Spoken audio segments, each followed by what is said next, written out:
that the video shows what we did through our warehouse in Lublin last year, and Bethel Church and a number of individuals donated to that last year too. So it ended up being a pretty big thing that we all were part of. And so first of all, I want to start out with a big thank you to those of you that were involved with that, and to my dad also probably for saying, hey, this is what's happening. You can help out with this, but really appreciate that. I do want to clarify one thing real quick. I didn't run from Poland. Yesterday I ran around Lake Monona. That's the only reason I'm limping. It wasn't all the way from Poland, though. I'm going to show, there's going to be playing behind me a video, 18-minute video, that will show some other pictures similar to the one that we just saw from what we did last year with Help for Ukraine. If that starts to go, so it's 18 minutes, right? If it starts going through the third time, then you need to start waving at me that I need to get off stage. My dad will probably do it anyway because communion's coming up soon. So anyway, so you can start playing that video now. That's fine. I want to read through Psalm 126. Chose that as kind of a backdrop for a testimony of God's goodness. Psalm 107 that Seth read this morning was a close second, but Psalm 107 is a lot longer, and so I decided we should go with Psalm 126. And by the way, you are welcome to watch that video. You do not have to look at me. You probably don't have to open up the Bible either, because you can listen to me. I teach a lot now, mostly online, so I'm used to people doing everything except look at me while I speak. That's not a problem. Psalm 126, when the Lord brought back the captives to Zion, we were like men who dreamed. Our mouths were filled with laughter, our tongues with songs of joy. Then it was said among the nations, the Lord has done great things for them. The Lord has done great things for us, and we are filled with joy.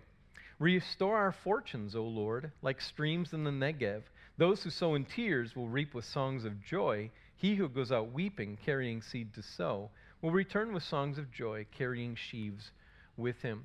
And our time in the States this summer has really been focused on celebrating what God has done, especially through the last 24 years of ministry in Lublin, Poland, where we were.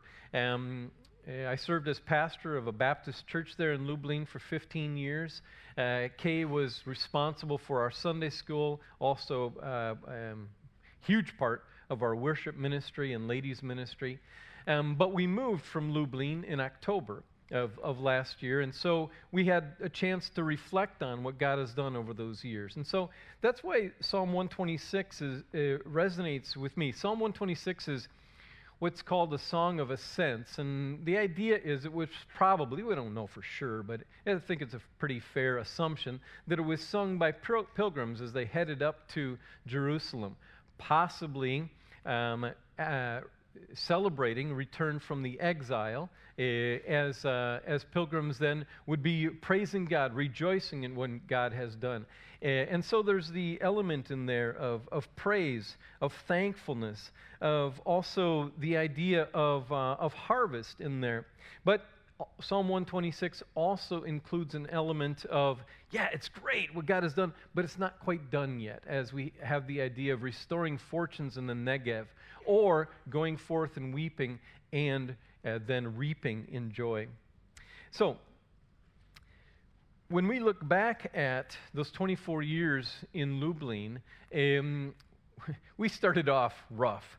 I served as an assistant pastor for a Polish pastor for 6 years, and then he left quickly, and a few months later we found out why he left quickly and the moral failure that he had been involved in for a number of years. So the very beginning of my time as pastor was tough, and it stayed tough for a few years. We lost the use of our building in 2013 due to the fact that under communism, when no buildings were allowed to be built, They built the building anyway, but they never changed the necessary, I guess you would say, zoning code on it or something like that in order for it to be used as a church building. So we had to stop using the church building for 2 years, went through the process of getting it rezoned, and at that time then remodeled in order to meet the EU specifications, since Poland meanwhile had entered the European Union with more strict laws. So we had to go through that. But along the way, after a couple of years, our church started to grow again. When I became pastor, we were running about 25 in our morning services, and it was a tough time. Our church was really, really struggling after our Polish pastor leaving. But God started to do some things. We started to see some new people come, get baptized. The first 12 years of ministry in Poland was able to see one person baptized. Then the following year, 7, 5, 4, and that remained pretty typical then for the years moving forward.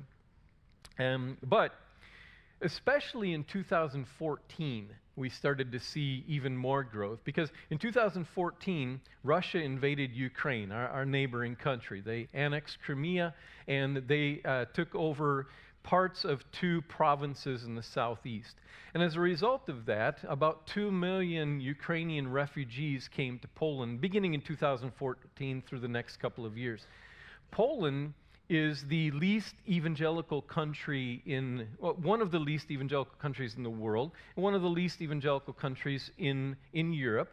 Ukraine, meanwhile, is the most evangelical country in all of Europe. So there was, after those couple million Ukrainian refugees came to Poland by 2016, there were probably more Ukrainian evangelicals in Poland than there were Polish evangelicals. And so many churches grew because of Ukrainian immigrants, and that was true for our church as well. Lublin, where we were, is about just over an hour's drive from the Ukrainian border. The first big city after you leave Ukraine, coming through the northern 3 or 4 roads that enter into Poland. So we began to see steady growth from Ukrainians coming, and some of them were young and students. A handful of them became believers and got baptized. Most of them were transfers from Ukrainian churches, and they helped us grow. They helped us finally get a decent worship team together. They brought in a Sunday school, because before Nazar, our first kid, showed up, we didn't have any kids in Sunday school, and then we had 1, and then 3, and then 4. So by the time February 2022, by the time Russia invaded again last year, our church was about 50% Ukrainian, and the other 50% was Polish, with a handful of people from Belarus. Belarus also has a totalitarian dictatorship in charge.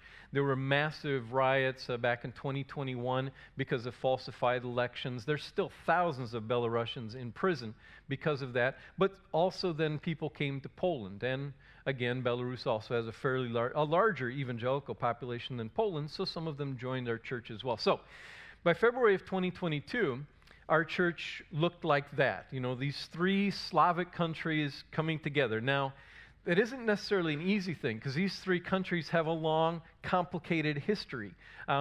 Poland was the occupier of much of Ukraine and of Belarus for several centuries.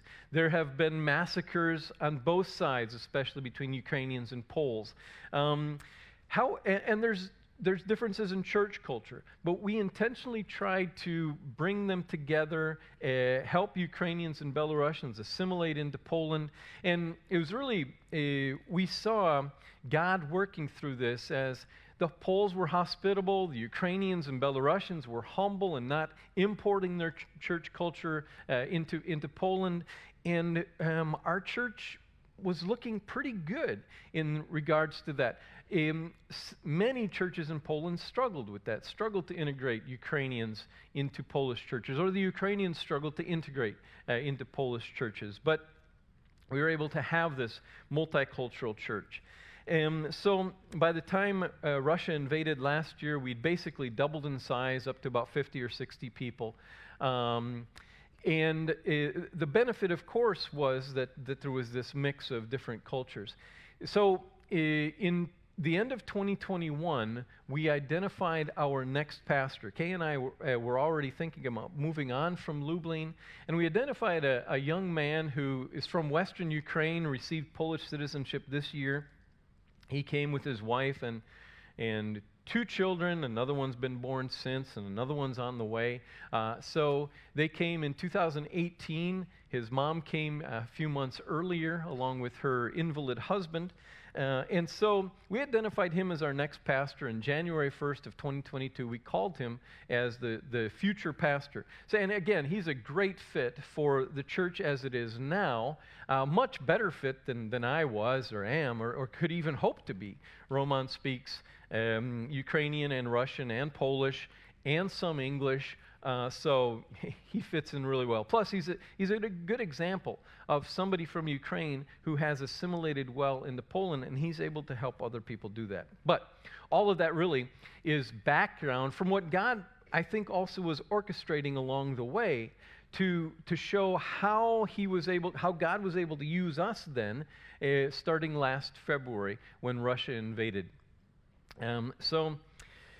When Russia invaded in February 24th, 2022, actually we were with my parents down in Florida celebrating my dad's 80th birthday, and we were watching it on the news like you were, CNN and BBC, and we left that same day to go back to Poland, but I think Kay and I knew that, man, our lives were going to be completely different, not having any idea of how different that would be.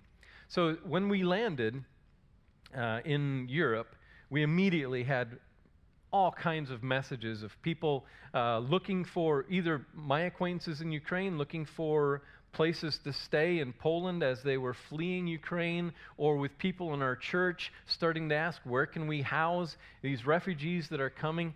And so for the next 2 months, our church helped to house 400 refugees. Now, our church building, and this is a God thing, but we have a ground floor where the auditorium is, seats about 65, 70 people. That's going to show up in a minute too. And we have a basement area with a fellowship hall, and then we have 2 apartments above, so it's basically 4 stories, counting the basement. And the second story, or the middle floor, we had just remodeled, and we were going to rent this apartment out for single female university students, usually from Ukraine, who needed a safe place to stay while they were studying in Lublin. But the remodeling took a little bit too long, and we hadn't rented it yet when the war broke out. So we had, I think, 4 rooms available for refugees to sleep in. We fit 13 beds into these rooms, and we were able to house refugees there. But the vast majority of the 400 people were our church members opening up their homes for refugees to come and stay a night, 2 nights, in one case, a couple of months, until they could figure out where to go next. But it is very, very hospitable, especially of the Polish people doing this for Ukrainians. And in general, Poland last year helped Ukrainians in incredible ways. What happened is epic, mythological even, how the Poles opened up their homes and their hearts for Ukrainian refugees as Poland received, I think it ended up being about 8 million refugees. Our province, 4 million, 2 million are still in the country. Others have gone back or gone on to other parts of Europe. So we did that. And then in early February, let me back up. Immediately after the war started, we started getting messages from churches in Western Ukraine that they also needed help, because 8 million left Ukraine, but 12 million became internally displaced persons, so internal refugees. And most of them, all of them really, were in Western Ukraine, and churches there were overwhelmed in trying to help. So in early March, we sent a van, March 2nd, we sent a van from Lublin to Lviv, Ukraine, which is the first big city in Western Ukraine, full of food and medical supplies for a seminary and a church there. Our church treasurer lined that up. She owns another God thing. She owns a clothing factory in Lviv. That's where these shirts are from, actually.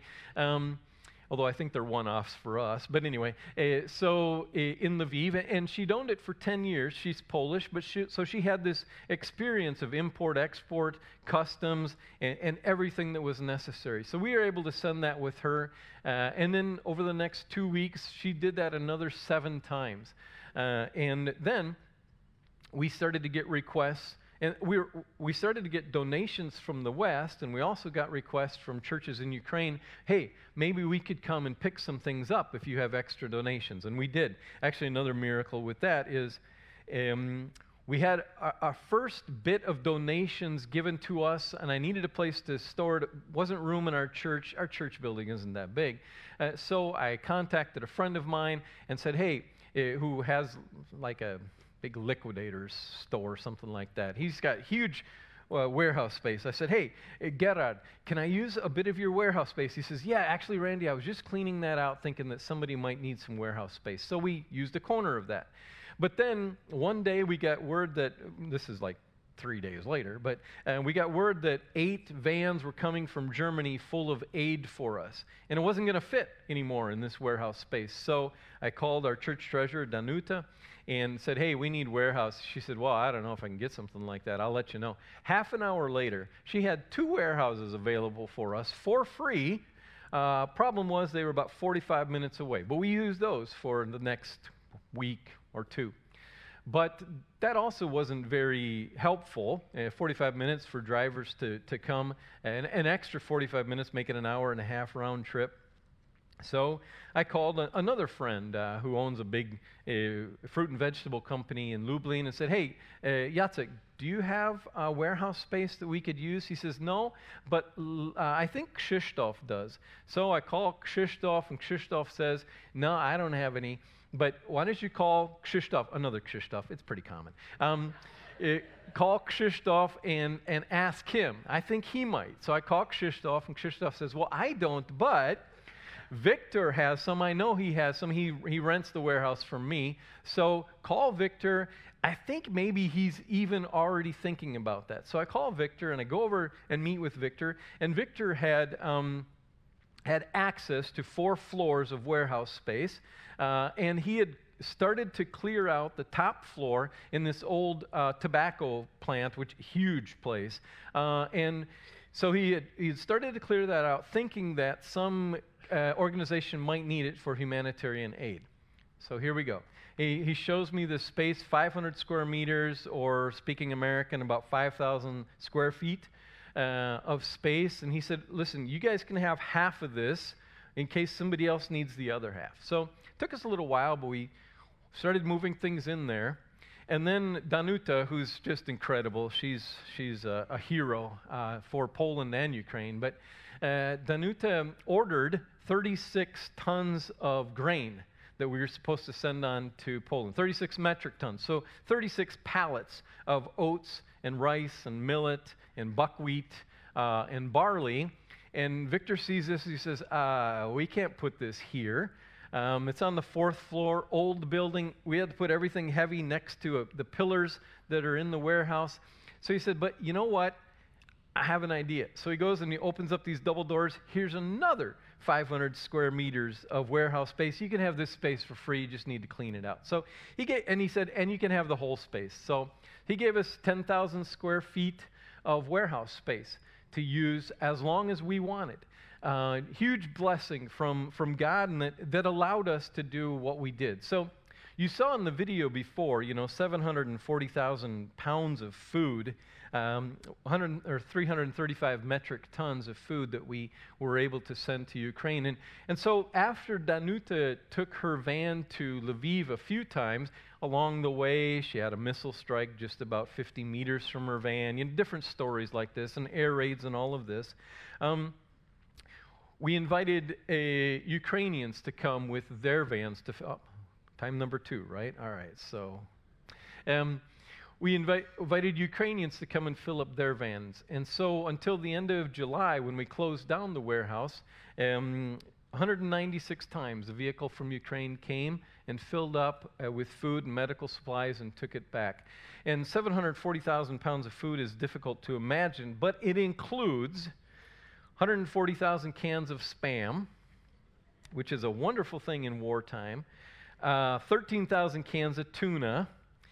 It also includes 11,000 kilograms of sugar, 3,000 kilograms of salt. In early July, the Russians bombed the largest salt mine in Europe, so there was a salt shortage in Ukraine for a while. So we heard this on the news. We knew it was going to be a problem. Danuta ordered all this salt, and we also sent that back with people. 20,788 packages of coffee, 250-gram packages, and a whole lot of tea. So, and lots of oats, like I said, millet, and things like this, things that were popular for Ukrainians. And so the Ukrainians then would take this back to their church or to their organization. This was 50 different organizations, mostly churches, but also a couple of hospitals, a couple of local community organizations. And they would turn it into food, or they would repackage it in smaller portions, and they would deliver it to the front lines, to where people who weren't able to evacuate, or later to the liberated territories when Ukraine started to take back the territories that Russia had invaded. And so, back to Victor. One day we're in the freight elevator. This was, I think, in May. And we're riding the freight elevator up to the 4th floor. And Victor, who is Ukrainian, by the way, but's been living in Poland for a few years, Polish wife, daughter, and he was also hosting his sister's daughter as a refugee. He says, Randy, I've really been thinking, I think I need to go back to Ukraine, and I need to join the army and fight. My country's been invaded. Now, Victor is about 40. He's pretty overweight. I don't know how effective as a soldier he would be, but he was like most of us would be if our country was invaded. He thought it was the patriotic thing for him to do. And so that morning, I had just been looking at some numbers for our organization on what we'd done, and I'd taken the amount of food that we had sent and divided it by 3/4 of a kilogram, which was what the internet said was the average meal. Who knows? Anyway, and figured that we had provided the rough goods for about 1 million meals at that point in May. And so I didn't tell Victor that right away, but on the way back down on the freight elevator, I told Victor, hey, listen, through this time, we've done the raw products for about 1 million meals. I just want you to know how important it's been for us to have this warehouse. And Victor would be there when the trucks would come in. He'd help out. Even though he was running his own business there, he'd leave his workers to do things, and he'd help us load the trucks. Just incredible in what he was doing for us. And Victor's not a believer. But I told him, you can go back to go back to Ukraine, join the army, maybe kill a few Russians. Maybe that'll make you feel better. As a pastor, I'm thinking maybe it won't also, or you can keep doing this. And I think what you're doing here is far more effective than being a soldier on the front lines. And he got tears in his eyes when he heard that and understood how big of a deal it was. In the end, it ended up being about 2 million meals that we provided the rough goods for. So, praise God for that. And honestly, it's incredible to see how God was orchestrating all of these things. The makeup of our church, the connection that we had with World Venture, and the incredible generosity of people donating to our Ukraine Relief Fund, like you, of course. But that one point, I think now it's been $1.6 million donated to that, dwarfs any other special project that our mission has ever done. So that generosity, combined with the makeup of our church being Polish and Ukrainian and the blessing of Victor, and then also the wide network of contacts that we had, especially in Western Ukraine. Since 2014, I'd been working to develop those contacts in order to help Ukrainians who were moving to Poland assimilate better into the Polish church, but then also our church was full of people who knew people in Ukraine. So we were able to ramp up in helping with this humanitarian aid far faster than any of the big relief organizations because we already had networks in place. We already already had trusted people. By the way, Danuta has gone on now to do the logistics for a couple of other big organizations that I won't mention, probably not allowed to, but anyway. And they've had to completely revamp what they were doing because they weren't working with trusted people in Ukraine. We never experienced that. Well, I take that back. One time, we experienced something questionable, and so we said, yeah, sorry, we're not helping you anymore. But the other 49 organizations, we knew. And we were able to track what they were doing. And we were able to get aid there much quicker than anybody else could. And that's just through the incredible arrangement of what God had done really since 2014. Then, in addition to that, the end of February 2022, our church doubled in size in one day. And we went from 50 people to 100 people. We went from 7 kids in Sunday school to that first Sunday, about 30 kids in Sunday school, very few of whom spoke Polish. So our Polish Sunday school teachers, like Kay, struggled. But in the midst of that, too, that first Sunday, I think, were you and Veronica supposed to teach Sunday school and realize this wasn't going to work?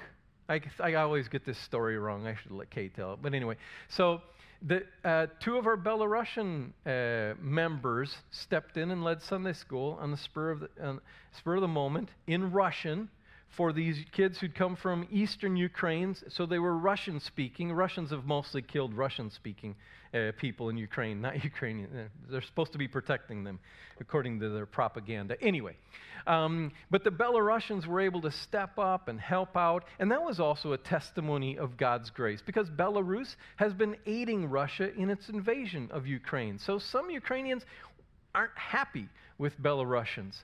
But here our church is an example of God's grace. Our church has stayed that double number, and so we still regularly have to seat people out in the hallway because there's not room in the church auditorium.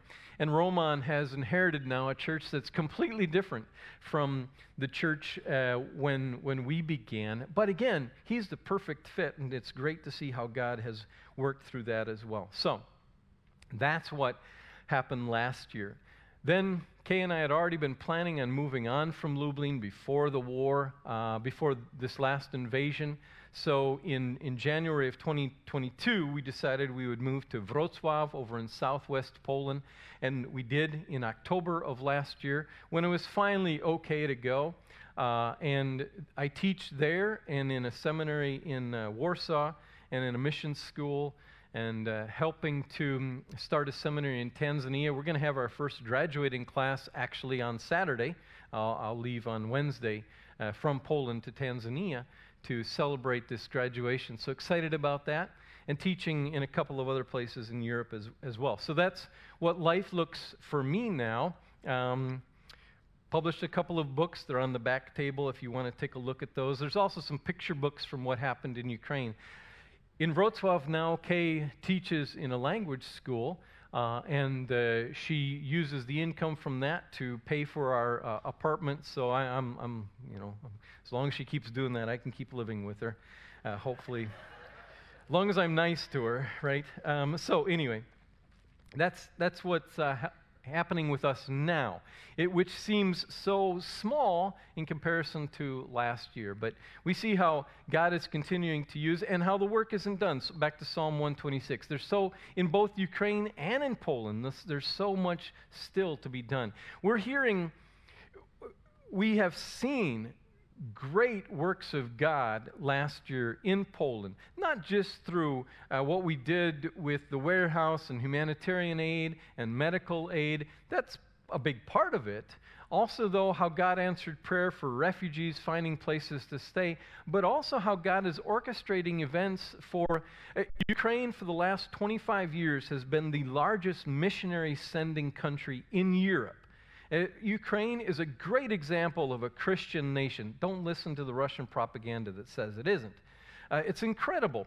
And now, all of a sudden, because of the evil intent of men and war, we're seeing huge numbers of evangelical Christian Ukrainians going all over Europe. That's something that God has orchestrated. It's so cool to see. And we're also hearing then stories from our partners in Ukraine of huge numbers of Ukrainians coming to Christ as they have, and we've seen the church turn upside down with how it looks at how it's social action, I guess.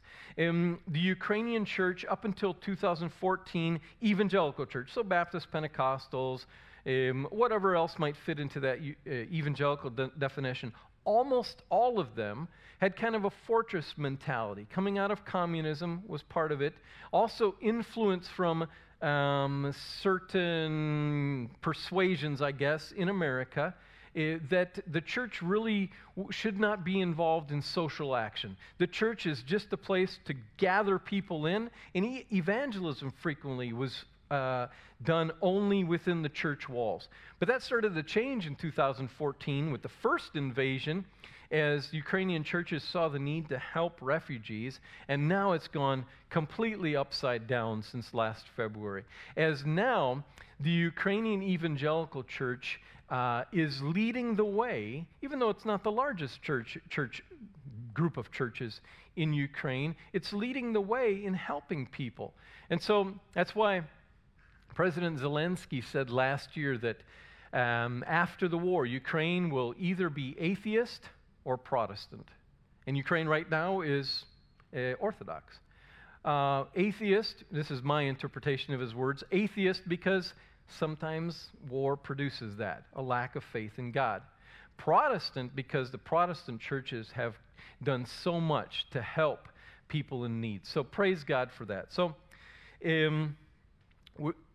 that's the message that I want to share, and from Psalm 126 as well.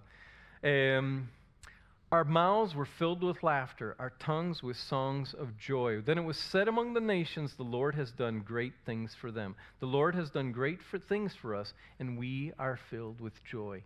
We are so amazed at God's providence last year in Poland and in Ukraine. And yet, please keep praying for us. The work's not done yet in Poland or Ukraine. You can pray personally. Last year, I was under a lot of stress for 5 months, as were so many other people. Several pastors in Ukraine I knew ended up with heart attacks. One of my friends in Poland, missionary who was on the border for a couple of months, 40 years old, had a stroke. I'm still struggling with issues from the overwhelming stress of last year. So that's a prayer request as well. But pray for us in Poland, for ministry, and for Ukraine still, for God to have His glory there above all else, and to see the kingdom advance even in the midst of war. Thanks again for your support, especially last year, for your prayers for us as well. I heard many times from my dad how you were praying for us, so thank you so much for that. I am convinced that there's no way we would have survived without that. So thanks again.